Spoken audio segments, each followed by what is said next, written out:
proud sponsor of this year's show. What's coming up next? Well, it's a very unique sight, but a very unique sound if you were around at the end of World War II, because that was the beginning of the jet age. So what you're soon going to hear is the jet noise that's on the ground to your right, built by the de Havilland Company in the United Kingdom.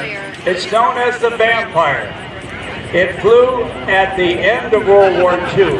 There was a time when that noise of a jet engine was extremely unusual. That was in the 40s, the 50s, the 60s, when every time a jet went over, people would look up and say, that's a jet. Before that, we were in a world of piston-powered, propeller-driven aircraft. But it was going to be a jet age in terms of dogfighting in Korea. The piston-powered aircraft of World War II, because of their slower speed, were relegated to ground attack work. This is a very unique twin-tail jet-powered aircraft with a tremendous amount of variety.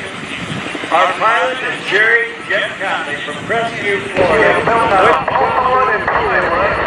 The aircraft performed a 3,500-pound transition and carrying 4 20-millimeter Infanta cannons, 2 500-pound hard bombs, and 8 heavy unguided rockets. The aircraft was the 8-10 warthog of its day. And take it over for a few minutes. Let me go to work. All right, buddy. Careful, here it comes. Now Jerry's going to be doing a pass. There's a full pass right there. See that? That table?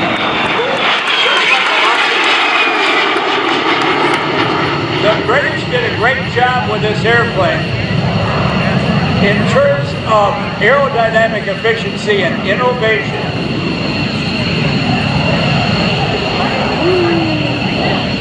Now, as Jerry gets back in position on his turnaround, when he's ready, we're going to turn it over to him. Okay, Danny, we'll take it for a moment here.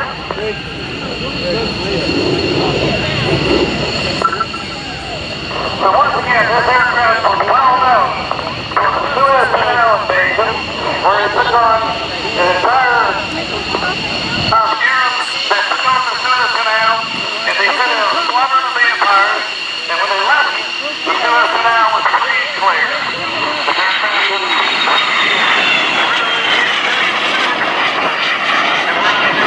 Every member of this airplane is capable of for you today.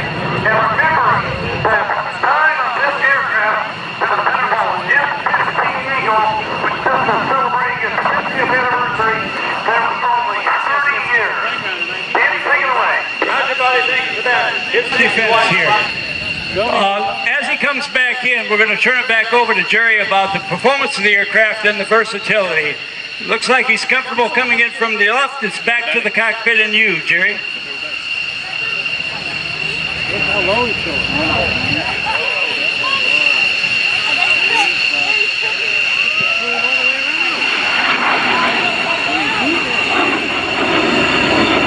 Jerry's setting up for the roll maneuver.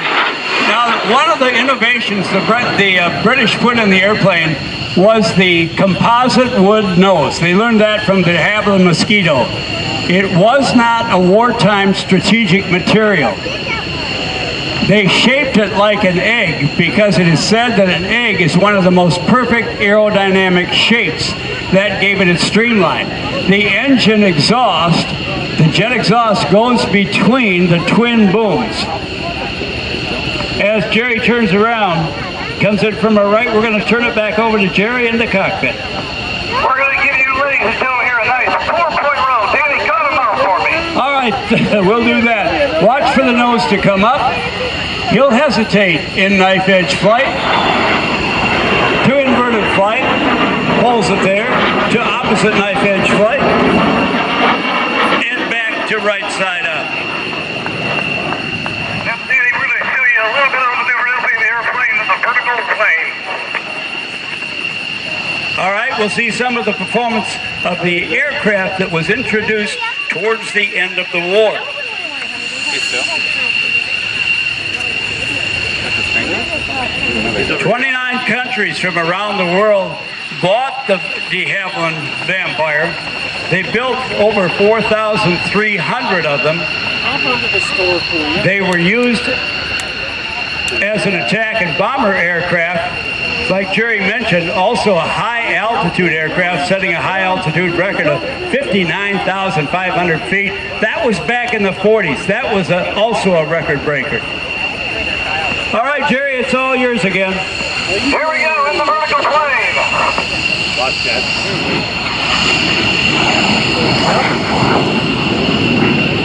Now, the other innovation that the British were great at, 3,500 pounds of thrust, but they kept the tailpipe short. Now, what happens when you do that? You get the most efficiency out of your thrust. That's for a 75-year-old airplane. Jerry, that's outstanding for an airplane. I applaud the British on every innovation they put into this airplane. This is the Cuban 8 maneuver, a figure 8 laying in the on its side, traced out by 2 5/8 of a looping maneuver.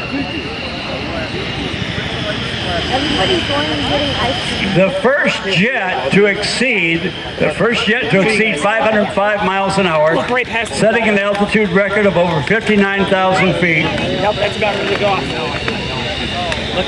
Now, as you look at the construction, when Jerry comes back in from your left, Oh, I see it. you would think that the jet exhaust would buffet that square tail. However, they canted the tail up so that the jet exhaust does not bother the aft portion of the tail. Back to you, Jerry Conley. We're going to give you a bombing test now. This airplane was best known for its massive amount of firepower coming in from altitude and being whispered quiet. So we're going to take her up to altitude and do a dive break dive on the target and show you what she was able to do, but also see how quiet she was so nobody could hear her coming. We'll have speed brakes deployed, power back, and she'll be whispered quiet coming over target. Zero. Ready? Watch steady. Watch steady. Watch those two planes. Come, driver, take. They're going to be taking coming back down. Now, as Jerry mentioned, there are speed brakes on the airplane because of its speed capability. They had to be able Now to... we roll in inverted on the target, and we're just going to do a dive bomb run. Stand by. Dad. Dad. There he is. Look. Is he gonna land right here? Yeah. Watch and listen to this.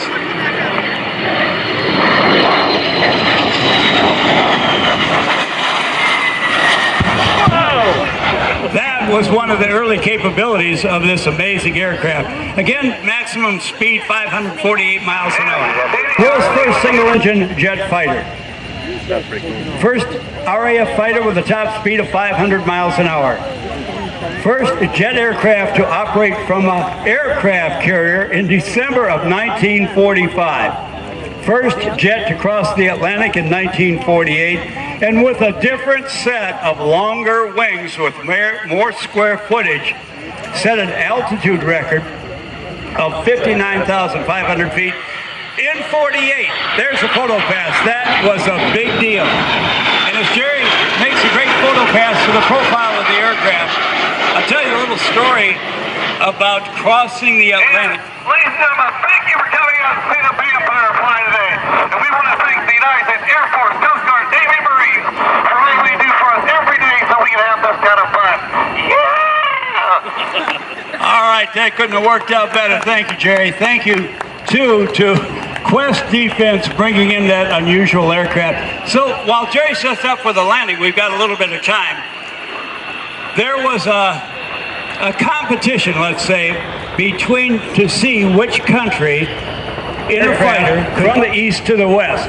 We thought our U.S. Air Force pilots would be able to be the first to cross the Atlantic.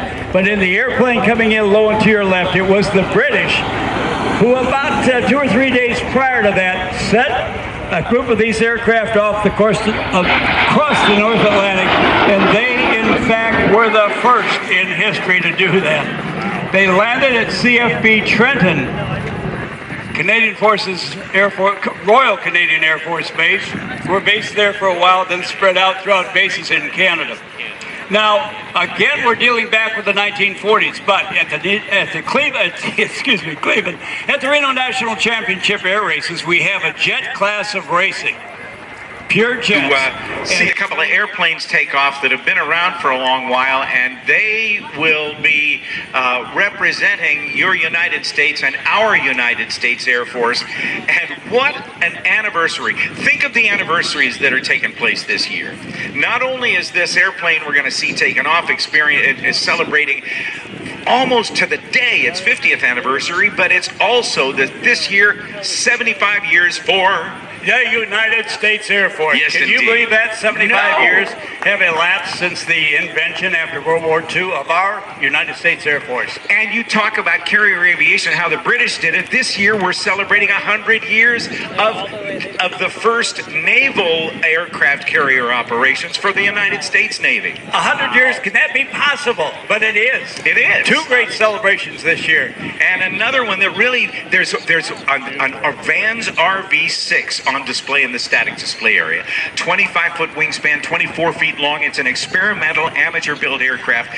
50 years for that particular airplane. So that's pretty cool. By the way, Joe Cloud, your wallet has been found. Come get it at the main air show gate. Joe I. Cloud, your wallet has been found. Come and get it at the main air show gate. If you don't, Danny and I are going to have a whale of a shopping spree on Amazon.com. We're going to take a helicopter ride. Helicopter rides, $110 for the big helicopter, $625 or so for the Cobra helicopter. They are operating all day behind us, with a few exceptions.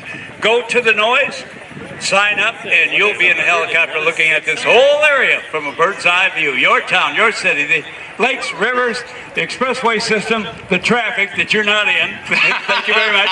That'll take place all day, even after the show. That's indeed. It's interesting, Danny, when you think of even 500 years ago, Leonardo da Vinci dreamed of flying. He wondered what the birds could see that we couldn't. And then now, because of the Army Aviation Heritage Foundation and the rides they're giving in the Huey and the Cobra helicopter,